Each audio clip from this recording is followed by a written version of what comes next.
o Revista está de volta para falar dos eleitores que vão às urnas para decidir os políticos que irão assumir os cargos públicos disputados nestas eleições.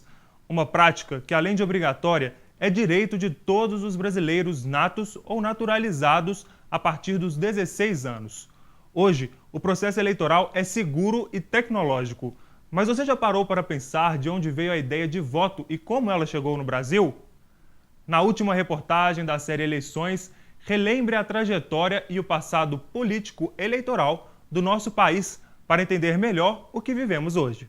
Quem tem visto os desdobramentos da corrida eleitoral nos últimos meses consegue imaginar quando todo este processo começou? O voto no Brasil ele existe desde 1532, ainda nas capitanias. A primeira história do voto no Brasil é registrada com Martim Afonso de Souza, que era o capitão da capitania de São Vicente, né, donatário. Ele convoca os eleitores para escolher a Câmara Municipal.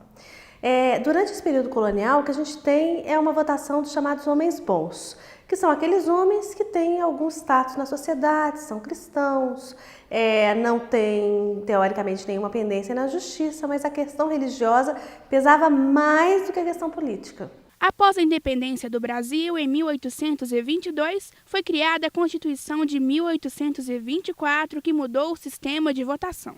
O voto era para homens, só homens, acima dos 25 anos, e que tivessem uma renda mensal inicialmente de R$100 mil. Em 1881 foi criado o documento que utilizamos para votar até hoje, o título de eleitor. Logo depois, a chegada da Primeira República aboliu o voto censitário e maiores de 21 anos tiveram a chance de ir às urnas. Mas as eleições eram marcadas por fraudes.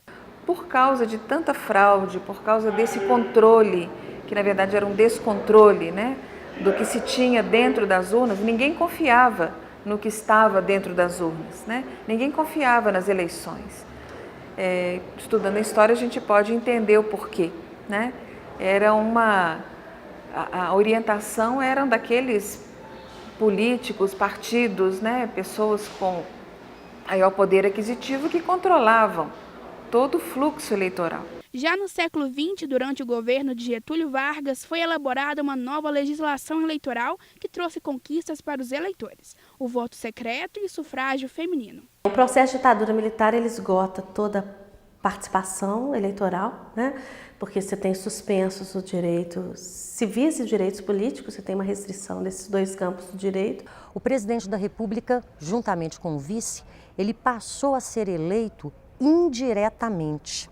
Formava-se um colégio eleitoral e esse colégio eleitoral ele era composto pelos membros do Congresso Nacional e mais delegados que vinham das assembleias legislativas dos Estados-membros. Em 1884, o grito "Eu quero votar para presidente" ecoou nos 4 cantos do Brasil.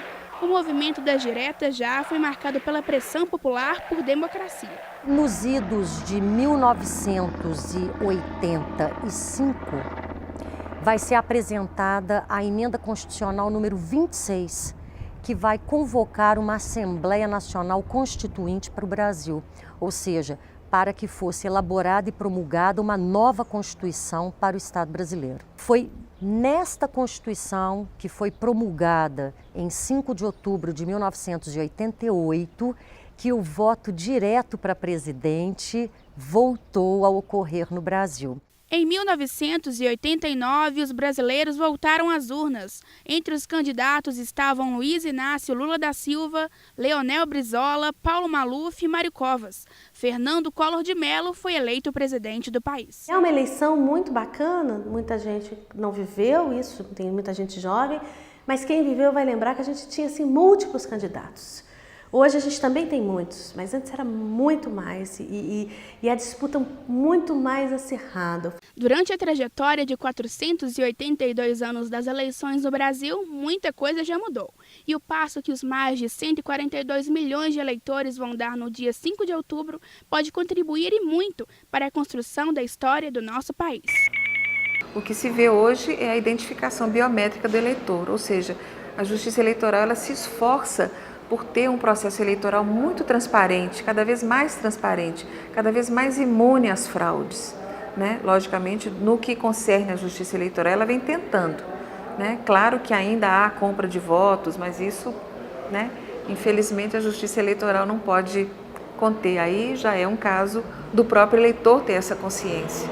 Todos os anos, mais de 17 milhões de pessoas sofrem com doenças cardiovasculares no Brasil. De acordo com dados da Sociedade Brasileira de Cardiologia, por ano são registradas cerca de 300 mil mortes por causa dessas doenças.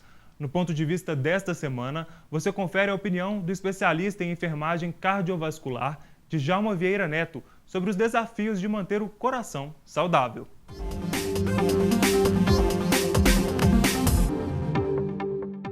No meu ponto de vista, o panorama do coração brasileiro anda bem complicado. Nós temos descoberto, em dados estatísticos, uma média de 600 mil casos de problemas relacionados ao coração por ano. Então, problemas relacionados desde a hipertensão, um problema controlável na atenção pública, na atenção básica, até casos complicados de infarto agudo do miocárdio e transplantes. Desses 600 mil casos anuais, nós temos 120 mil casos de óbito relacionados às doenças cardiovasculares. Então, a gente trabalha com a ideia de prevenir, promover a saúde relacionada ao coração, mas sem esquecer das patologias de base. A questão da obesidade, o sedentarismo, a questão da própria raça. Então, isso influencia o sexo. E tem acontecido um número de casos de problemas cardiovasculares em mulheres. As mulheres são maioria do que os homens. Então, isso estatisticamente nos preocupa, porque a mulher ela procura mais o sistema de saúde, o homem procura menos. Então, nós temos que fazer uma busca ativa desses pacientes. E o panorama, a tendência é que com as novas tecnologias, novas medicações aparecendo, o panorama cardiovascular vai melhorar, mas ainda está uma situação crítica e preocupante para todos nós. E agora, confira a dica cultural da semana com a Ana Júlia Goulart.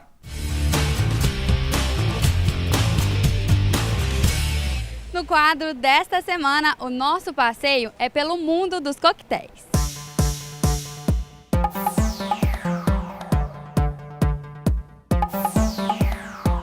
O Vive la Revolution, ele vem na sua 6ª edição e ele acontece em 5 cidades pelo Brasil, onde nós fazemos etapas regionais e depois uma grande final nacional em São Paulo. Então, em cada uma dessas regionais, nós pré-selecionamos 20 candidatos, o campeonato é aberto, mas nós fizemos uma pré-seleção e 20 vêm se apresentar durante a etapa regional. E nós pegamos o melhor de cada uma dessas regionais, são 10 pessoas no total, para irem para a final em São Paulo. Foi uma experiência incrível, ganhar um campeonato nacional, te dá um prestígio, as pessoas ouvem falar seu nome, ouvem falar do seu trabalho e sem contar que o prêmio é você fazer uma viagem incrível para a França, enfim, eu aprendi muita coisa nesse tempo. E voltar esse ano sendo jurada é muito interessante, porque agrega para mim um outro lado que eu não tinha essa visão ainda, que é você avaliar todos os pontos e entender o que faz de uma pessoa ser vencedora ou não. Fazer um coquetel pode parecer fácil, né? Muita gente se encantou tanto por essa mistura que fez dela uma profissão. É o caso do Vinícius Guimarães. Ei, Vinícius, como que foi essa escolha para você? Bom, como eu tinha feito na minha apresentação, a escolha para mim foi muito simples. Um amigo meu uma vez me disse que ele não conseguia fazer nenhum coquetel decente com chá de camomila. Então eu particularmente aceitei isso como um pequeno desafio, apesar que foi um bom tempo atrás. Isso é o que mais te instiga na profissão? Combinar sabores distintos? Não só isso, mas existem inúmeras coisas. Mas eu gosto muito de pegar coisas que seriam demasiado simples e transformar em algo elaborado. Por exemplo, transformar um simples chá de camomila em uma experiência mixológica completa. Você mostra pra gente então um pouquinho como que você fez? Bom, a primeira parte a gente vai fazer o seguinte, eu vou acrescentar aqui 50 ml desse chá que eu preparei.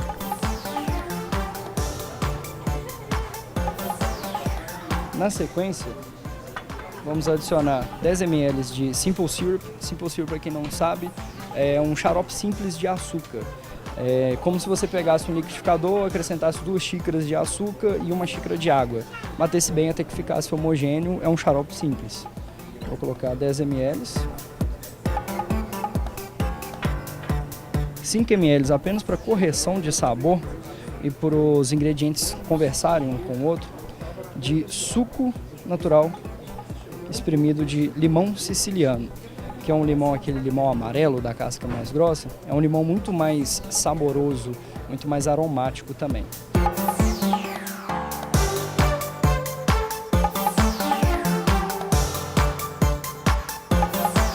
Vamos acrescentar aqui um pouco de gelo.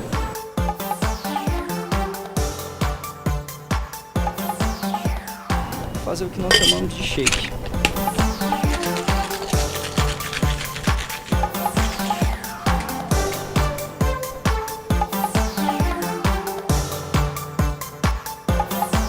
Nós estamos usando aqui para fazer uma dupla coagem, o que a gente chama de strainer, que é essa peça que vai por cima, e o coador, que é o coador normal que nós conhecemos. Como guarnição, nós vamos utilizar essa flor comestível em compota de frutas vermelhas, que é chamado de hibisco. E eu busquei representar em alguns elementos bem simples as cores da Grey Goose, no próprio símbolo da Grey Goose, que era o ganso, que são as pontas das asas pintadas de azul e branco, e o vermelho representando o seu país de origem, que é a França, que é do hibisco lá dentro. Nós vamos borrifar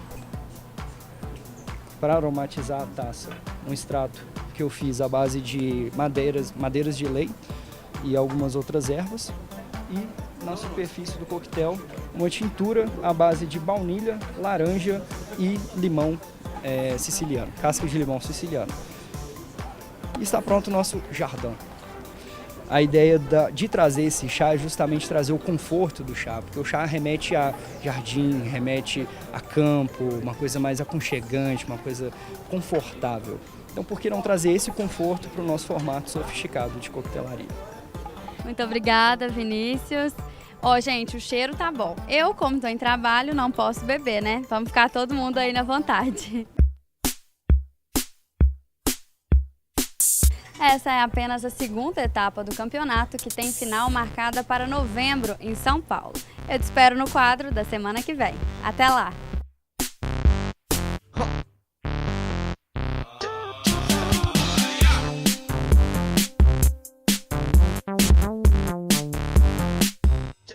Muito bacana, Ana. Até semana que vem. O Revista fica por aqui. Na próxima sexta estaremos de volta com um programa inédito para você. Participe conosco e mande a sua sugestão de reportagem pelo Facebook ou Twitter da PUC TV. Até a próxima. Tchau! Transpiro al caminar, tu cuerpo mojado quiere celebrar. Mientras el sol estalla en mis oídos, la fiebre funky me hace delirar. Solo los dos, no hay nadie más.